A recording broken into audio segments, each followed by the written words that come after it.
दोस्तों, आज मैं एक कसाब की दुकान पर बैठा था। तभी उस कसाब की दुकान पर एक नौजवान सफेद लिबास में, चेहरे पर दाढ़ी, सर पर टोपी, आंखों पर चश्मा लगाए दुकान में दाखिल हुआ। दुकान पर काफी भीड़ लगी हुई थी। लोगों की आवाज से दुकान गूंज रही थी। भाई 1 किलो गोश्त देना, भाई 2 किलो गोश्त देना, भाई आधा किलो गोश्त देना। ऐसी आवाजें शोर पैदा कर रही थी।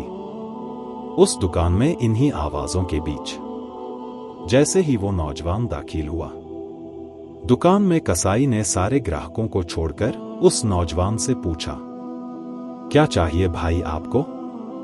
नौजवान ने कहा, आधा किलो गोश्त चाहिए। कसाई ने फौरन बेहतरीन गोश्त का टुकड़ा काटा और अच्छी तरह से बोटी बनाकर दे दिया। नौजवान ने कसाब को पैसे देने के लिए हाथ बढ़ाया तो कसाई ने लेने से इनकार कर दिया। नौजवान ने कहा, जावेद भाई आप हमेशा ऐसा ही करते हो? कसाई इस बात पर थोड़ा मुस्कुरा दिया और नौजवान भी मुस्कुराते हुए दुकान से बाहर चला गया। दुकान पर और जो ग्राहक थे वो तरह तरह की बातें करने लगे कि हम कब से खड़े हैं और कसाई को देखो, लगता है इसको चर्बी चढ़ी है। ग्राहक की कोई इज्जत ही नहीं। तभी मेरे दिमाग में सवाल के घोड़े दौड़ने लगे। मैं दुकान खाली होने का इंतजार करने लगा। सारे ग्राहकों को निपटाकर जैसे ही कसाई खाली हुआ, मैंने कहा, 1 किलो गोश्त मेरे लिए बनाना। फिर मैंने कहा, अभी जो नौजवान आपकी दुकान से गोश्त लेकर गया है, क्या वह आपका कोई करीबी रिश्तेदार है या दोस्त है? सारे ग्राहक को छोड़कर आपने सबसे पहले उसको गोश्त दिया। कसाई मुस्कुराया और बोला, जी नहीं। मैं बहुत अचंभे में पड़ गया। फिर मैंने बोला, तो फिर कौन था वह नौजवान? कसाई बोला कि वो मेरी मस्जिद के इमाम साहब थे। जो शख्स मेरी आखिरत बनाने की फिक्र में रहता है और मेरी नमाजों की जिम्मेदारी ले रखी है, मेरे बच्चों को कुरान और हदीस का दर्स देता है। क्या मैं दुनिया में उसके साथ अच्छा सुलूक ना करूं?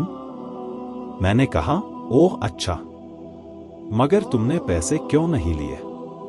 कसाई फिर मुस्कुराया और बोला, क्या तुम्हें नहीं पता मस्जिदों के इमामों को क्या दिया जाता है?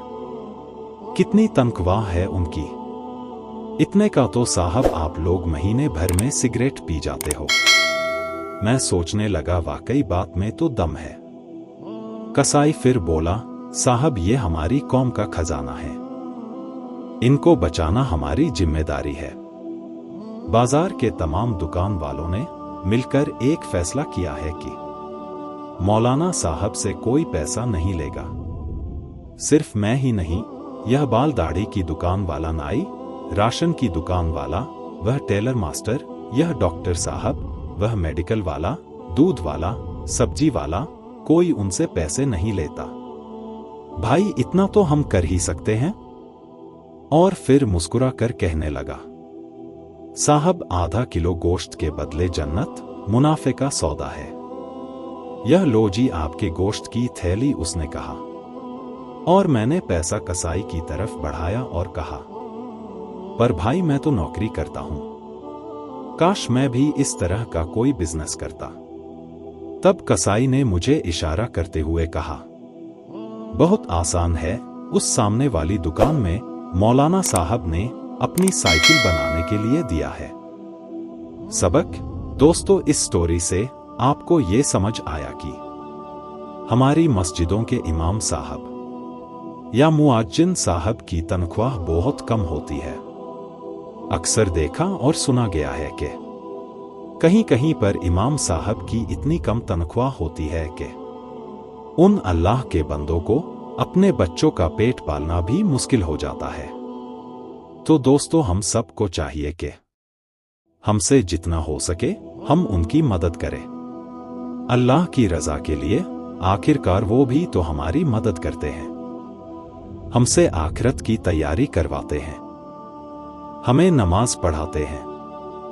इसलिए हमारा भी ये फर्ज बनता है कि हम अल्लाह के ऐसे नेक बंदों की ज्यादा से ज्यादा मदद करें। प्यारे दोस्तों, अगर आप लोगों को हमारी ये वीडियो पसंद आई हो और अगर आपको इस वीडियो से कुछ इल्म हासिल हुआ हो तो बराए मेहरबानी इस वीडियो को लाइक, शेयर और हमारे चैनल को सब्सक्राइब जरूर कर दें। शुक्रिया।